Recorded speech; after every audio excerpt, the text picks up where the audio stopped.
Pessoal, passando então para resolver o TDE, né, da aula da semana passada, já que hoje é feriado, né, não teremos aula. Então, questão número 1. João, no dia 14 de novembro de 2023, ingressou em um estabelecimento comercial e, mediante o emprego de arma de fogo, subtraiu o numerário existente no caixa, evadindo-se na sequência. Durante o processo penal, foi juntado aos autos um laudo pericial em observância às formalidades legais, demonstrando que, à época dos fatos, João, em razão de uma determinada doença mental, era inteiramente incapaz de entender o caráter ilícito da conduta que praticou. Considerando as disposições do Código Penal e os entendimentos doutrinário e jurisprudencial dominantes, João será absolvido. Então, ele ingressou no estabelecimento comercial com o emprego de arma de fogo e subtraiu o numerário. Então, nós temos um crime de roubo aqui, a subtração com violência ou grave ameaça. No caso aqui, grave ameaça com arma de fogo. Bom, ele será absolvido por quê? É que tem aqui a questão de que se compreende de laudo demonstrando que ele era portador de doença mental que o tornava inteiramente incapaz de entender o caráter ilícito da conduta que praticou. Isso está lá no artigo 26 e é caso de absolvição imprópria. O que é absolvição imprópria? O sujeito ficou comprovadamente como autor de um delito, ou seja, a comprovação que ele praticou o delito. Então, ele é autor do delito. Entretanto, como ele não tinha capacidade inteiramente de entender o caráter ilícito da conduta, conforme determina o artigo 26, ele será absolvido. Só que, como ele praticou o delito, essa absolvição é imprópria. E a absolvição imprópria, como ocorreu neste caso em vista de uma doença mental, torna ele inimputável.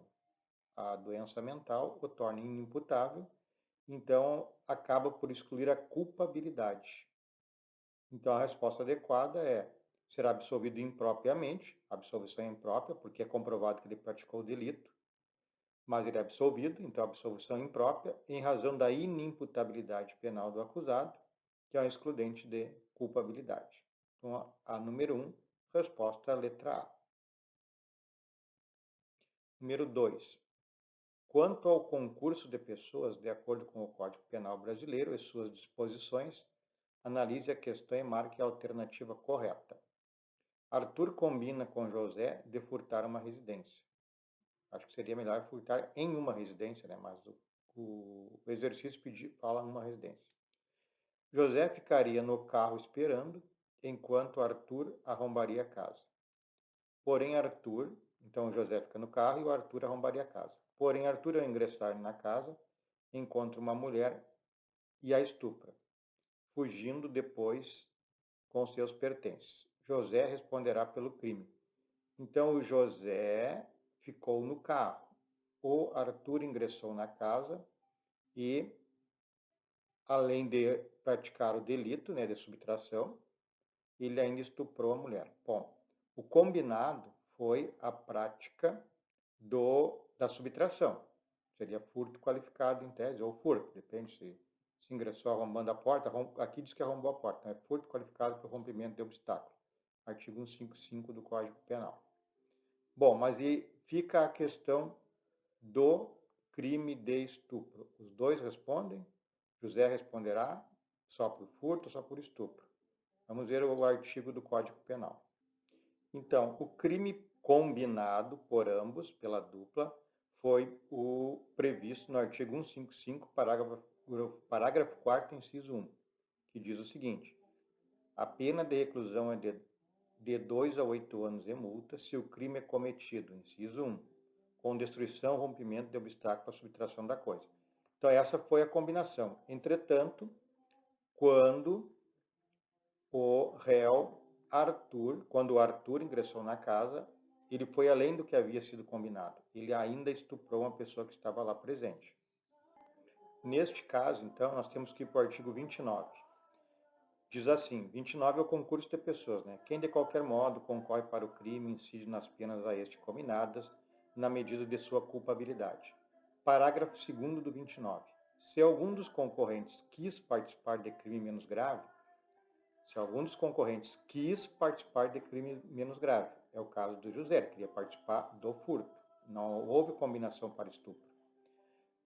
Então, repetindo, se algum dos concorrentes quis participar de crime menos grave, se-lhe-á aplicada a pena deste, do crime menos grave. Se essa pena será aumentada até a metade, na hipótese de ter sido previsível o resultado mais grave. Bom, o exercício ele não nos traz nenhuma indicação sobre ambos saberem, falarem, ter a existência de possibilidade da prática do estupro além do furto que foi combinado. Também não fala nada do exercício que o Arthur, que é quem praticou o delito, é um contumaz estuprador, que poderia levar o José a compreender que poderia haver a possibilidade de estupro.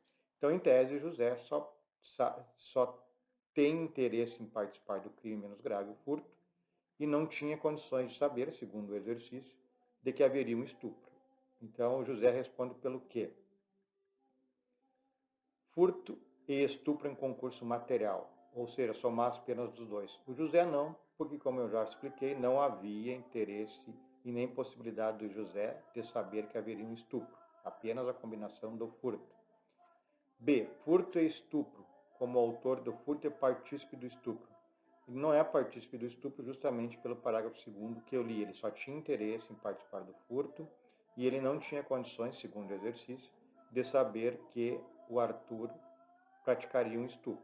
Não tinha como imaginar isso, segundo o exercício. O exercício não fala nada, como eu já comentei, que o Arthur seria alguém que tem o hábito de estuprar pessoas. C. Furto simples não, porque houve a destruição ou rompimento de obstáculo. D. Furto simples não. Letra E. Furto qualificado. O José responde pelo furto qualificado, que é o furto por haver o rompimento do obstáculo para ingressar na casa, mas não responde pelo crime de estupro. Número 3. Durante a noite, uma pessoa adentrou clandestinamente em uma loja que comercializa aparelhos eletrônicos e subtraiu diversos celulares. Então, o furto foi noturno, dá para pensar, dependendo do restante do exercício, da agravante, da causa especial de aumento de pena, melhor dizendo, do furto noturno. Subtraiu diversos celulares, então, na empresa, uma loja, mas foi detido em flagrante pela polícia.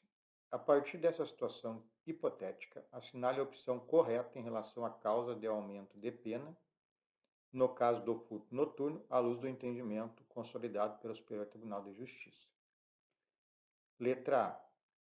O fato de a ação delitiva ter ocorrido em estabelecimento comercial enseja, por si só, o aumento da pena aplicável ao furto noturno.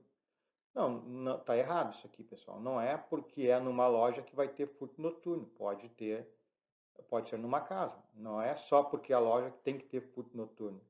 Pode também não existir o furto noturno. O furto noturno está muito ligado à vida da sociedade, à vida da cidade, como eu falei para vocês. Então, letra A não está certo. O fato de a ação delitiva ter ocorrido em estabelecimento comercial seja por si só o aumento da pena. Não, ainda que não haja ninguém dentro da loja, porque é à noite, se a cidade está viva, tem movimento, a jurisprudência define que não há a incidência da causa especial de aumento de pena pelo furto noturno. Então, letra A está errada. B.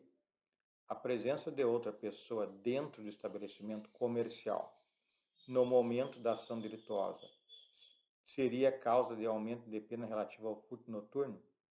Não, se tem uma pessoa dentro do estabelecimento, em tese, é um impeditivo. Essa pessoa, aqui não disse, estaria dormindo, estaria dentro de um quarto, está dentro da loja, do estabelecimento. Então, em tese, isso não configuraria o furto noturno, porque há movimentação dentro da loja. C. Para a incidência de causa de aumento de pena relativa ao furto noturno, é imprescindível a comprovação de falta de iluminação adequada no local da ocorrência do delito. Não tem nada a ver com a iluminação. A iluminação até pode ser um dos fatores, mas tem a ver com a vida da cidade. A cidade está movimentada, está acordada. Então, não é só pela questão da luz. D. Para a incidência de causa de aumento de pena relativa ao furto noturno, é preciso representação da vítima. Não, é um crime ter ação pública incondicionada. Então não tem que ter representação. Letra E. A ocorrência do furto à noite e em situação de repouso configura causa de aumento de pena relativa ao furto noturno, independentemente de o local estar ou não habitado. Bom, esta aqui é a resposta que mais se aproxima, mas poderia se discutir a palavra habitado para fins de um recurso, por exemplo. O que eles quiseram dizer com habitado? Habitado, não tem ninguém naquele momento, é uma loja que funciona, tem celulares, não tem ninguém naquele momento, que é o que parece que o exercício define, porque ele diz que tem os aparelhos telefônicos. Então, me parece que é uma loja que tem vida, que funciona todos os dias, é um local habitado. Nós falamos na aula anterior que não habitado é o local onde foi abandonado, não é o caso. Se bem que aqui tem uma questão que pode ser melhor explorada. Vamos de novo na letra E. A ocorrência do furto à noite e em situação de repouso configura a causa de aumento de pena relativa ao furto noturno, independentemente do local, a loja, né, estar ou não habitado. Se o habitado não tem ninguém naquele momento, configura. Se a cidade está dormindo, horário de dormir, configura que então é esta a resposta. Se o habitado fosse, não existe mais comércio naquela loja, está abandonado, aí não configuraria. Mas nesse caso configura, porque há os aparelhos, quer dizer então que ele não está habitado naquele momento, à noite, né? Mas que existe um comércio normal ali. Então a resposta fica a letra E.